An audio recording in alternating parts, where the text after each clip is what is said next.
वर्णित तत्वदर्शी संत से ज्ञान प्राप्ति के बाद तेरी बुद्धि एक तत्व ज्ञान पर स्थिर हो जाएगी। तब तो तू योग को प्राप्त होगा, अर्थात साधना यानी भक्ति को प्राप्त होगा, अर्थात तब तो तू योगी बनेगा। योगी का अर्थ है भक्त।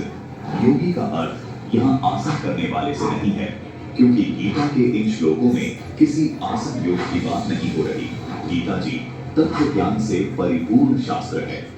कांड से मोक्ष नहीं होगा, बल्कि तत्व ज्ञान की प्राप्ति के बाद ही मोक्ष हो सकता है। देखिए, ये पुस्तक है गरुड़ पुराण सारोद्धार, जिसके अध्याय 16 के श्लोक नंबर 60 में लिखा है कि नाम मात्रेण संतुष्टा कर्म कांडता नरा मंत्रोच्चारण होमाद्यर्भामिता क्रतु विस्तरै।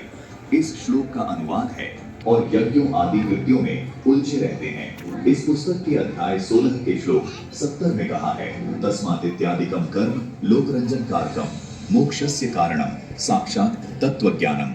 खगेश्वर इस श्लोक का अनुवाद है कि हे खगेश्वर, पूर्वोक्त संपूर्ण कर्मानुष्ठान केवल लोकरंजन मात्र के लिए हैं। शकों गरुड़ पुराण के इस प्रमाण से स्पष्ट हो जाता है कि ये कर्मकांड मोक्ष मार्ग नहीं है।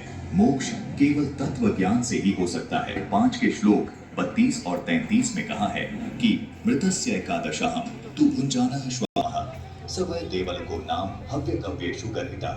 इन श्लोकों का अनुवाद है कि किसी के मरणाशौच में एकादशाह तक भोजन करना दुष्परिणाम भी बताया है, लेकिन हिंदू धर्म के इन धर्म गुरुओं तथा कर्मकांडियों की प्राचीन आदत रही है कि ये गीता जी को श्रेष्ठ मानते हैं, लेकिन आचरण इसके बिल्कुल विपरीत करते हैं। दर्शकों, जिस प्रकार सनातनी पूजाओं का बेड़ा गर्क करने वाली इन्होंने मनमाने आचरण के तहत व्रत और तर्पण भी शुरू करवा दिए। दर्शकों, अब आपको ये जानकर भी हैरानी होगी कि क्या वास्तव में व्रत करना भी शास्त्र विधि को त्याग कर व्रत किया, उससे जन्म मिला। मंगल व्रत अनेक प्रकार के रूपों में रहा, उससे मुझे सुअर का शरीर मिला। उसके बाद इसके बाद उसके कारण गधे का जन्म